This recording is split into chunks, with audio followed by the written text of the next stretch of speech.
Hello students, welcome to my channel. This is Gunjan Sharma.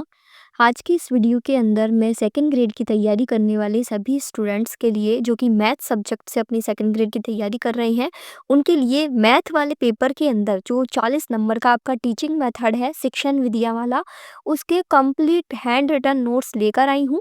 ये notes आपके लिए एकदम सफिशिएंट है पूरे 40 नंबर दिलवाने के लिए। ये नोट्स मैंने उत्कर्ष क्लासेस का जो सेकंड ग्रेड का कोर्स है मैथ सब्जेक्ट का, उसमें जो टीचिंग मेथड पढ़ाया हुआ था वहाँ से मैंने क्लासेस लेके ये नोट्स बनाए हुए थे। इसलिए अदर स्टूडेंट्स को भी ये नोट्स से हेल्प हो जाए, इसलिए मैं ये वीडियो बना रही हूँ ताकि आप भी यहाँ से ये पूरे नोट्स ले सकते हैं। पूरा पीडीएफ मैं आपको वीडियो के अंदर शो करूँगी। इसमें आपके सिलेबस के अकॉर्डिंग जितने भी टॉपिक्स दिए हुए हैं वो सारे कवर किए हुए हैं। ठीक है, तो शुरुआत करते हैं। यहाँ पर सबसे पहला टॉपिक है इसमें कथन वाला, जिसके अंदर क्या है कि अलग अलग जो गणितज्ञ हैं, मैथमेटिशियंस हैं, उन्होंने मैथ सब्जेक्ट को लेकर अपने क्या क्या स्टेटमेंट्स दिए हैं, क्या क्या उन्होंने कथन दिए हैं, वो आपको डायरेक्ट याद करने होते हैं क्योंकि इससे डायरेक्ट क्वेश्चन आता है एग्जाम के अंदर। तो यहाँ पर एक एक साइंटिस्ट जो भी है, एक एक मैथमेटिशियन, उनके बारे में यहाँ पर मैं आपको स्टेटमेंट बता दूंगी। थोड़ा बहुत मैं आपको ये नोट्स का ऊपर ऊपर से बता दूंगी, पूरी वीडियो के अंदर समझा दूंगी ताकि आपको पढ़ने में आसानी रहेगी, आप खुद से भी नोट्स पढ़ पाओगे। तो देखो, सबसे पहला टॉपिक है इसमें कथन का, जिसमें पहला जो मैथमेटिशियन है वो है वेदांग ज्योतिष।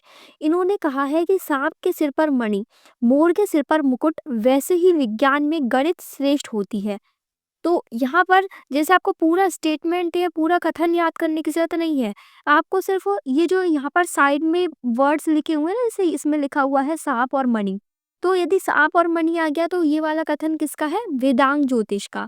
इस तरीके से हर मैथमेटिशियन के जो भी कथन है ना, उनमें से जो मेन मेन पॉइंट्स रहता है, एक वर्ड पकड़ लो जो कि उसका मोस्ट पूरे कथन के बारे में आपको जानकारी दे, वो कथन का एक शब्द पकड़ लीजिए और उसी से आपको डायरेक्ट याद करनी है। जैसे सांप और मणि के बारे में किसने कहा? वेदांग ज्योतिष ने। इसी तरीके से जब हम सेकंड वाला देखते हैं तो सेकंड मैथमेटिशियन है हब्स। हब्स ने क्या कहा? जैसे पत्थर औजारों को तीव्र बनाता है, उसी प्रकार गणित मस्तिष्क को तीक्ष्ण बनाती है। तो इसमें हमने एक शब्द ले लिया पत्थर, यानी यदि पत्थर शब्द आ जाए तो वो कथन किसका है? हब्स का है। ठीक है, गणित को मस्तिष्क का अभ्यास कहते हैं, ये भी किसने कहा था? हब्स ने। फिर नेक्स्ट तीसरे इसमें मैथमेटिशियंस है हॉगविन। हॉगविन ने क्या कहा था? गणित सभ्यता एवं संस्कृति का दर्पण है। तो इसमें हमने शब्द ले लिया दर्पण, आईना। तो मैं यहाँ पर आपको ये इसलिए समझा रही हूँ ताकि ये जो नोट्स में जिस तरीके से लिखा हुआ है ना, वो भी आपको समझ में आ जाए और आप खुद से इनको आसानी से नोट्स को पढ़ पाएं। नेक्स्ट इसमें मैथमेटिशियन है रोजर बेकन। इन्होंने कहा था कि गणित सभी विज्ञान का सिंह द्वार एवं कुंजी है। तो सिंह द्वार और कुंजी यदि शब्द आ जाए तो ये वाला कथन किसका है? रोजर बेकन का। नेक्स्ट है नेपोलियन। नेपोलियन ने क्या कहा था? गणित की उन्नति में ही राष्ट्र की उन्नति एवं संपन्नता है। ये कथन आपको सीधे सीधे एग्जाम में क्वेश्चन देखने को मिलेगा इसमें से, जो टीचिंग मेथड के अंदर। और ये आपको केवल ये सब आपने शब्द याद कर लिए ना, जैसे देश की उन्नति वाला किसने कहा था? तो नेपोलियन ने। इस तरीके से ये एक तरीके से शॉर्ट ट्रिक कह लो इनको याद करने की कथन को, क्योंकि पूरा पूरा कथन तो आप कहाँ तक याद करोगे, इसलिए। फिर नेक्स्ट है इसमें प्लेटो। प्लेटो ने कहा, प्लेटो ने दो स्टेटमेंट्स दिए हैं यहाँ पर।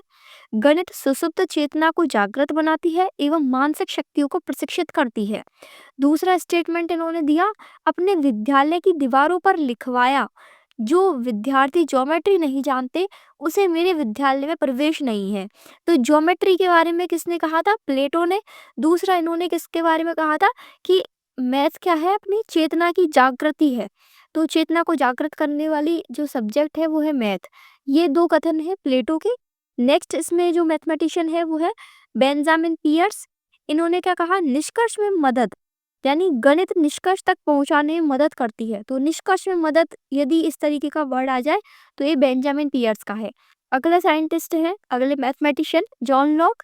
जॉन लॉक ने कहा था कि गणित मस्तिष्क को तर्क करने का प्रशिक्षण देती है, यानी गणित मस्तिष्क को तर्क करना सिखाती है। फिर अगले साइंटिस्ट है इसमें हर्बर्ट स्पेंसर। हर्बर्ट स्पेंसर ने कहा था, मनोविज्ञान में गणित का प्रयोग संभव नहीं है बल्कि आवश्यक भी है। तो यानी गणित को मनोविज्ञान से किसने जोड़ा? हर्बर्ट स्पेंसर ने। यहाँ पर ये शॉर्ट ट्रिक्स के साथ सारे कथन लिखे हुए हैं, तो आप सभी शॉर्ट ट्रिक्स के साथ इन्हें डायरेक्ट याद कर सकते हैं। बाकी जिन्हें पूरा कथन याद करना है तो वो वैसे भी याद कर सकते हैं। अगले मैथमेटिशियन है गिब्स, 10वें नंबर पर। इन्होंने कहा था कि गणित के अंतर्गत संख्या, अंकों, प्रतीकों, पद, पदावली का अध्ययन करते हैं। गणित की भाषा तार्किक, क्रमबद्ध, व्यवस्थित एवं अमूर्त होती है। तो यानी गणित को एक भाषा बोला था किसने? गिब्स ने। अब ये है कि यदि आपने ये वाले जो मैथमेटिशियन के कथन दिए हुए हैं ना, इसमें 15, इसी तरीके से आप इन पांचों को भी पढ़ लीजिएगा। वही इसमें यहाँ पर शॉर्ट में भी लिखा हुआ है। जैसे गणित विज्ञानों की रानी है, किसने कहा था? गॉस ने। गणित विज्ञानों का नौकर है, तो नौकर किसने कहा था? वेल ने। गणित विज्ञानों का आधार है, तो ये किसने कहा था? प्रोफेसर युंग ने। ठीक है, और लास्ट इसमें एक कॉमेट और फिर डट्टन। तो इन दोनों के स्टेटमेंट, इस तरीके से आप इन कथन को पढ़ लीजिएगा। अब यदि आप कोई बुक देखोगे टीचिंग मेथड वाली, तो उस बुक के अंदर क्या होगा कि बहुत सारे कथन दिए हुए होंगे, जबकि नोट्स में जो उत्कर्ष क्लासेस के जो नोट्स बनवाए हुए थे, उन्होंने केवल 15 कथन लिखवाए थे और इन्हीं में से ही क्वेश्चंस आ गए थे। तो आपको केवल ये जो 15 कथन यहाँ पर मैंने नोट्स में दिखाए हुए हैं ना, ये याद कर लेने हैं और इनके साथ शॉर्ट ट्रिक भी लिखी हुई है, तो आपको आसानी से याद भी हो जाएगा। ठीक है, अब हम आगे बढ़े इसमें। नेक्स्ट इसमें टॉपिक है शिक्षण की अवधारणा। तो ये पूरा थ्योरेटिकल है, आप यहाँ से पढ़ोगे, थोड़ा-सा आपको समझना पड़ेगा। एक बार आप पढ़ोगे तो आ जाएगा समझ में। इसमें कुछ ज़्यादा ऐसी चीज़ नहीं है कि आपको समझनी पड़े, केवल याद करने वाली चीज़ें हैं, तो वो आप यहाँ से याद कर लीजिएगा। ठीक है? फिर इसके बाद यहाँ पर टॉपिक है टीचिंग वेरिएबल, यानी टीचिंग के अंदर कौन-कौन से चर होते हैं, जैसे टीचर, स्टूडेंट, पाठ्यक्रम, ये 3 चीज़ें टीचिंग के अंदर महत्वपूर्ण होती है। फिर यहाँ पर नेक्स्ट इसमें जो टॉपिक है आपका वो है शिक्षण के उद्देश्यों का वर्गीकरण। ठीक है, अब ये जो शिक्षण के उद्देश्यों का वर्गीकरण है वो इन 3 लोगों ने किया हुआ है, बीएस ब्लूम ने, कर्थवाल ने और सिम्पसन ने। ठीक है, तो इनके बारे में यहाँ पर एक-एक करके जो तीनों के डिटेल्स में है वो समझाया हुआ है। जैसे पहले बीएस ब्लूम का समझा दिया। बीएस ब्लूम ने इसको 3 पार्ट में डिवाइड किया है, ज्ञानात्मक शिक्षण, भावात्मक शिक्षण और क्रियात्मक शिक्षण। तो उन तीनों को डिटेल में यहाँ पर समझाया हुआ है, उनके बारे में लिखा हुआ है और उनके अंदर जो सब पॉइंट्स हैं, जैसे यहाँ पर ये जो सब पॉइंट्स दिए हुए हैं ना, कि भावात्मक के अंदर कौन-कौन से पॉइंट आते हैं, ज्ञानात्मक के अंदर कौन-कौन से पॉइंट आते हैं, तो ये पॉइंट आपको याद होने चाहिए। मतलब कितने इनको पार्ट्स में डिवाइड किया हुआ है, ऐसे ही ये क्रियात्मक शिक्षण वाला हो गया। ठीक है? फिर इसके बाद नेक्स्ट इसमें टॉपिक है स्तर के आधार पर शिक्षण का वर्गीकरण। ठीक है, on the basis of level. तो यहाँ पर स्तर के आधार पर इन्होंने 3 भागों में बांटा है, स्मृति स्तर, बोध स्तर और चिंतन स्तर। फिर एक-एक पॉइंट को यहाँ पर तीनों पॉइंट है जो इसमें उनको डिटेल में बताया हुआ है।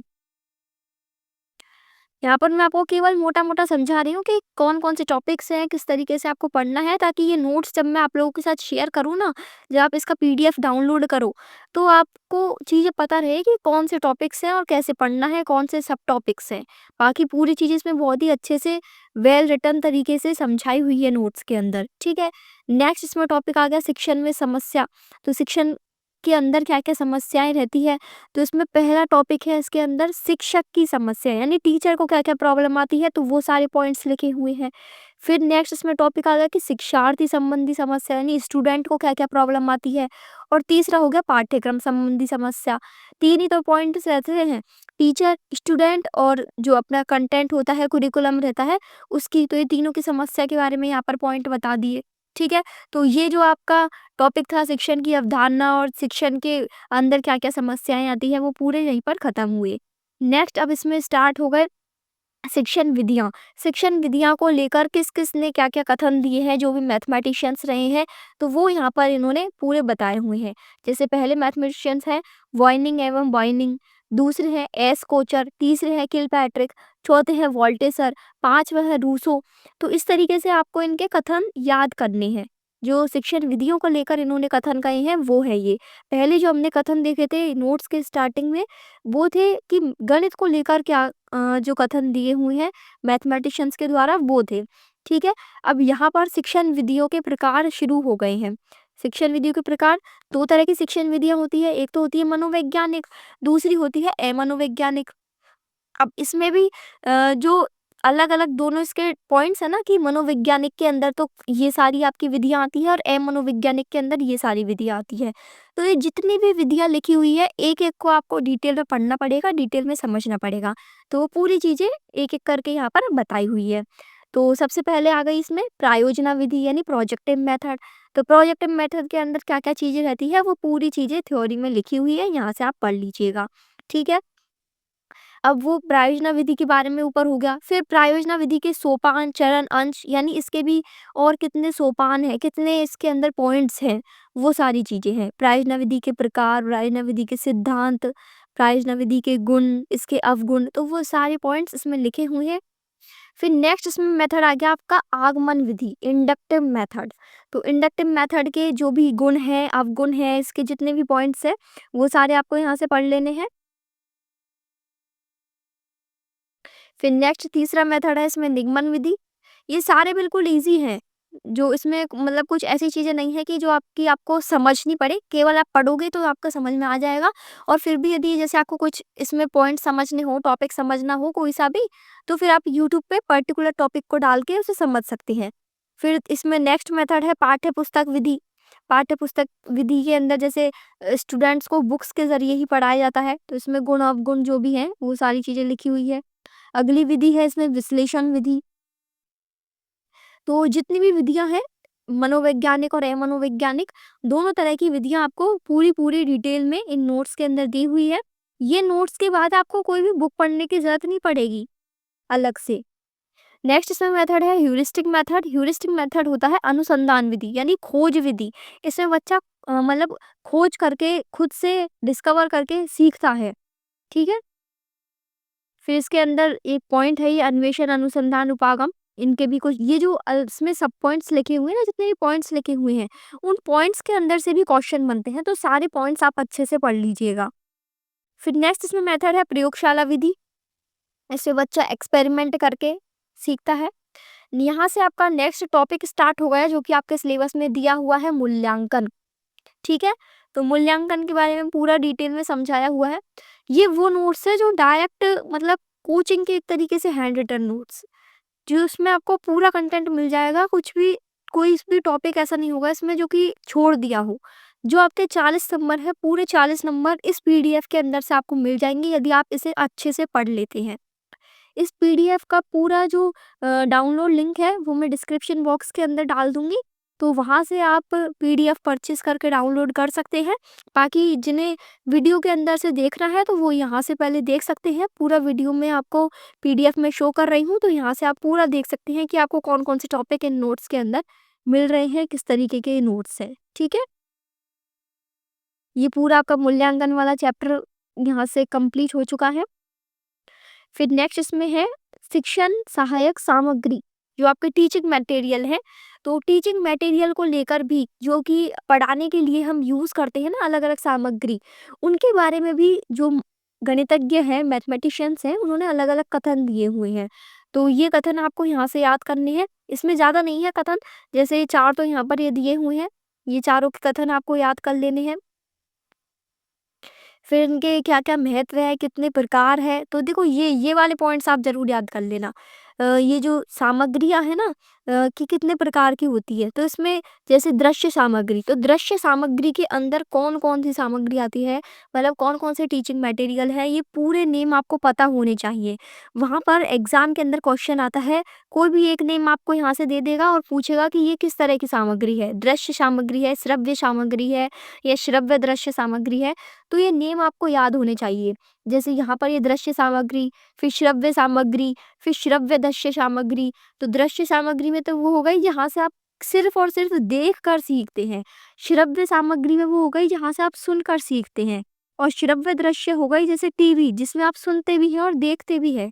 वो सामग्री आ जाएगी आपकी श्रव्य दृश्य में। ठीक है? इस तरीके से ये आपकी शिक्षण सहायक सामग्री है। इनके नेम आपको डायरेक्ट याद होने चाहिए। यहाँ पर देखो सभी के एग्ज़ाम्पल्स लिखे हुए हैं और इन्हीं एग्ज़ाम्पल्स में से आपको एग्ज़ाम के अंदर मिल जाएगा। कोई नया एग्ज़ाम्पल नहीं है, अब तक जितने पूछे गए हैं सारे एग्ज़ाम्पल डाल दिए हैं नोट्स के अंदर। ठीक है? फिर ये तो हो गया वो श्रव्य दृश्य सामग्री का। दूसरा होता है प्रक्षेपण के आधार पर जो सहायक सामग्री है उनके टाइप्स। तो प्रक्षेपण के आधार पर 2 प्रकार की हो गई, एक तो प्रक्षेपी सामग्री और एक अप्रक्षेपी सामग्री। प्रक्षेपी सामग्री हो गई मतलब जिसमें पर्दे की ज़रूरत पड़ती है, तो उस तरह की सामग्री जैसे प्रोजेक्टर हो गए और जैसे कि आपकी मैजिक लालटेन हो गई, तो इस तरह की ये प्रक्षेपी सामग्री के अंदर ये सारे एग्जाम्पल्स हैं। और अप्रक्षेपी सामग्री यानी इसके अंतर्गत श्रव्य दृश्य सामग्री शामिल होती है, यानी श्रव्य दृश्य दोनों तरह की इसमें चीज़ें शामिल होती है, वो होती है अप्रक्षेपी सामग्री। तो यहाँ पर अप्रक्षेपी सामग्री के एग्जाम्पल्स भी दिए हुए हैं। ठीक है, फिर नेक्स्ट इसमें हम आगे बढ़े। नेक्स्ट इसमें जो सहायक सामग्री के प्रकार है वो है शिल्प के आधार पर, यानी कठोर शिल्प और मृदु शिल्प, हार्डवेयर और सॉफ्टवेयर। तो ये भी आप यहाँ से पढ़ लीजिएगा। फिर गणितीय जो सामग्री है उनके बारे में, जो एक एक सामग्री है उनके बारे में यहाँ पर डिटेल में बताया हुआ है कि किस सामग्री के अंदर क्या क्या होता है। जैसे लेक्स है, तो लेक्स क्या चीज़ है? तलीय स्थिति का मापक। कोणीय दर्पण क्या चीज़ है? ट्रांजिट क्या चीज़ है? तो ये सब अपने है ना मैथ के एक तरीके से वो है मटेरियल्स, मैथ की जो ज्योमेट्री को समझाने के लिए, मतलब मैथ के चैप्टर्स को पढ़ाने के अंदर जो सहायक सामग्री लगती है ना वो सारे हैं इसमें। जैसे हो गया स्लाइड रूल, अबेकस, जियो बोर्ड, टेलीग्राम, ग्रिड पेपर। तो ये सब मैथ को पढ़ाते टाइम आपके टीचिंग मटेरियल्स है। तो ये कौन सी चीज़ क्या होती है, क्या काम आती है, वो सारी इनके बारे में जानकारी लिखी हुई है, यहाँ से आप पढ़ लीजिएगा और डायरेक्ट आपको याद करनी है। ठीक है, फिर नेक्स्ट इसमें दिए हुए हैं टीचिंग प्लान, यानी आपका नेक्स्ट जो टॉपिक है सिलेबस के अंदर शिक्षण योजना। तो शिक्षण योजना में पहले वार्षिक योजना है, फिर वार्षिक योजना के गुण अवगुण दोनों चीज इसमें लिखी हुई है। फिर वार्षिक योजना के बाद इसमें इकाई योजना है, तो इकाई योजना के बारे में आप यहाँ से पढ़ लीजिएगा। ठीक है, केवल इतना भी यदि आप पढ़ लेते हो तो ये भी आपके लिए मोर देन सफिशिएंट है। यहीं से ही आपको सारे क्वेश्चन बनेंगे। एक एक टॉपिक वाइज आप पढ़ लीजिएगा, फिर इनके क्वेश्चन सॉल्व करिएगा जो भी प्रीवियस ईयर में आए हुए हैं। ठीक है, नाउ नेक्स्ट अब इसमें आ गया दैनिक पाठ्य योजना।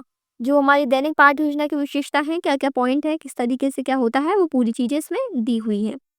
फिर उसके बाद इसमें टॉपिक आ गया शिक्षक की शैक्षिक एवं व्यावसायिक योग्यता, यानी टीचर की कौन कौन सी योग्यताएं होती हैं, तो वो सारे पॉइंट्स इसमें लिखे हुए हैं।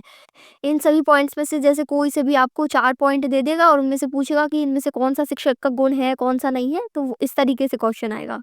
फिर नेक्स्ट आपका जो टॉपिक है सिलेबस के अंदर वो है सह संबंध। तो सह संबंध के बारे में कौन कौन से कथन है, तो वो कथन आप यहाँ से डायरेक्ट याद कर लीजिएगा। ठीक है, फिर सहसंबंध के प्रकार दिए हुए हैं, 3 टाइप के इसके सहसंबंध के प्रकार होते हैं। एक एक पारस्परिक और गुणांक। एक एक पॉइंट को जो भी एक एक टाइप है इसका वो अच्छे से यहाँ पर समझाया हुआ है। सहसंबंध के गुण, इसके अवगुण, वो सब चीज़ें। फिर नेक्स्ट आपका टॉपिक स्टार्ट हो गया इसमें पाठ्यक्रम। केवल जितना इन नोट्स में दिया हुआ है उतना सफिशिएंट है। ठीक है, अब पाठ्यक्रम के बारे में भी अलग अलग जो अपने मैथमेटिशियंस हैं उनके कथन हैं। ये कथन देखो, यदि आप कोई बुक से पढ़ोगे ना, आप टीचिंग मेथड की कोई अलग से बुक लेके आओगे तो उसमें इतने सारे कथन दिए हुए होंगे, इतने सारे गणितज्ञ के, इतने सारे मैथमेटिशियन के, तो वो सारे कथन आप याद नहीं कर पाओगे। लेकिन जितने नोट्स में दिए हुए हैं, जितने उन्होंने पढ़ाए हुए हैं ना टीचर ने इन नोट्स के अंदर, ये कर लो तो ये भी आपके लिए काफ़ी रहेंगे मतलब।